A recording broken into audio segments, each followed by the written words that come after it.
ఎవరెన్ని కుట్రలు చేసినా భీమిలిలో గెలిచేది వైసీపీయే. భారీ మెజారిటీతో విజయం సాధిస్తానన్న అభ్యర్థి ముత్తంశెట్టి శ్రీనివాస్. భీమిలి నియోజకవర్గంలో వైసీపీ అభ్యర్థి ముత్తంశెట్టి శ్రీనివాసరావు జోరుగా ఎన్నికల ప్రచారం నిర్వహించారు.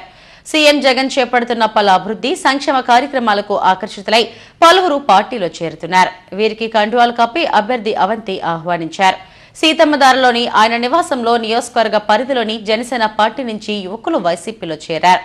వచ్చే ఎన్నికల్లో తన విజయం ఖాయమైందంటున్న ముత్తంశెట్టి శ్రీనివాస్తో మా bureau chief Chittubabu face to face. Bheemili assembly YCP అభ్యర్థి ముత్తంశెట్టి శ్రీనివాసరావు ఆధ్వర్యంలో పెద్ద ఎత్తున యువత చేరింది. ఈ రోజుని ఇక్కడ సార్ వీళ్ళందరూ యువత ఎక్కువ చేయడానికి గల కారణాలు ఏంటంటే ముఖ్యంగా వీళ్ళు కొంతమంది యూత్ జనసేన నుంచి ఈ పార్టీలో చేరడం జరిగింది.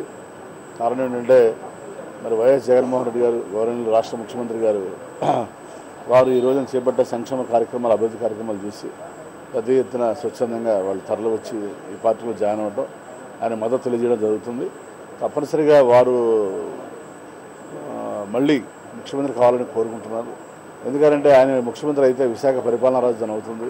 ఈ ప్రాంతంలో విద్యా సంస్థలు పరిశ్రమలు వస్తాయి, విద్యా ఉపాధి అవకాశాలు మెరుగుపడతాయి, అన్ని రకాల కూడా అభివృద్ధి చెందుతుంది అనేది ఇక్కడ ప్రజల యొక్క ఆకాంక్ష.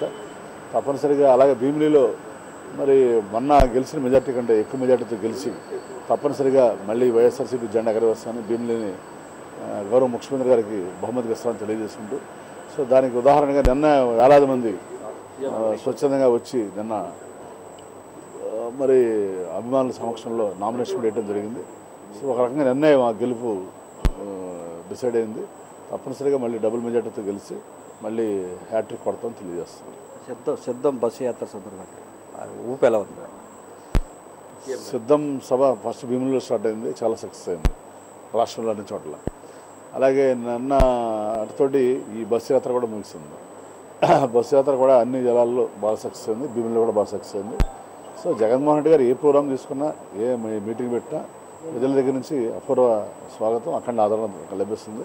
కారణం ఆయన 5 సంవత్సరాలు మనం చేసిన మంచి పనులు తెలియజేస్తుంది. డెవలప్మెంట్ యాక్టివిటీ సంబంధించి కొన్ని కార్యక్రమాలు మరి భీమిలి నియోజకవర్గంలో ఇప్పుడు దాకా సంక్షేమ కార్యక్రమాలు 2,250 కోట్లు ఖర్చు పెట్టడం జరిగింది. అభివృద్ధికి 500 కోట్లు ఖర్చు పెట్టడం జరిగింది. మొత్తం 2,250 కోట్లు సుమారుగా 5 సంవత్సరాల కాలంలో ఖర్చు పెట్టే అవకాశం నాకు భగవంతుడు కల్పించాడు. అలా ఇళ్ల స్థలాలు కూడా 33,000 మందికి ఇళ్ల స్థలాలు కూడా ఉండడం జరిగింది. ఇలా ఏది చూసుకున్నా అన్ని రంగాల్లో కూడా మనం ఒక రికార్డుగా చేయడం జరిగింది. వాటర్లకి ఇచ్చే పిలిపెట్టి ఓటర్లకి మీరు తెలుగుదేశం పార్టీ నాయకులు మమ్మల్ని చూడండి, వాళ్ళు ఎప్పుడు 5 సంవత్సరాలు ఎక్కడ కనిపించలేదు, కరోనా టైంలో కూడా కనిపించలేదు. వాళ్ళు ఓన్లీ ఎలక్షన్ కూడా వస్తారు, వెళ్ళిపోతారు, ఓట్లు వేయించుకుంటారు, ఎమ్మెల్యేలైనా ఎంపీలు అంతే. కానీ మా వైఎస్ఆర్సీపీ అలా కాదు. మరి నేను ఎప్పుడు నిజంగా ప్రజలకు అందుబాటులో ఉండే వ్యక్తిని, పిలిస్తే పలికే వ్యక్తిని, కష్టమైన సుఖమైన అలాగే మరి ఎప్పుడు అండగా ఉండే వ్యక్తిని. కాబట్టి తప్పనిసరిగా మళ్ళీ 3వ సారి కూడా నన్ను ఆదరించి అభిమానించి మళ్ళీ మీరు ఓట్లేసి గెలిపించి అసెంబ్లీకి పంపించాలని మీ ద్వారా భీమిలి నియోజకవర్గ ప్రజలకి విజ్ఞప్తి చేస్తాను. Thank you.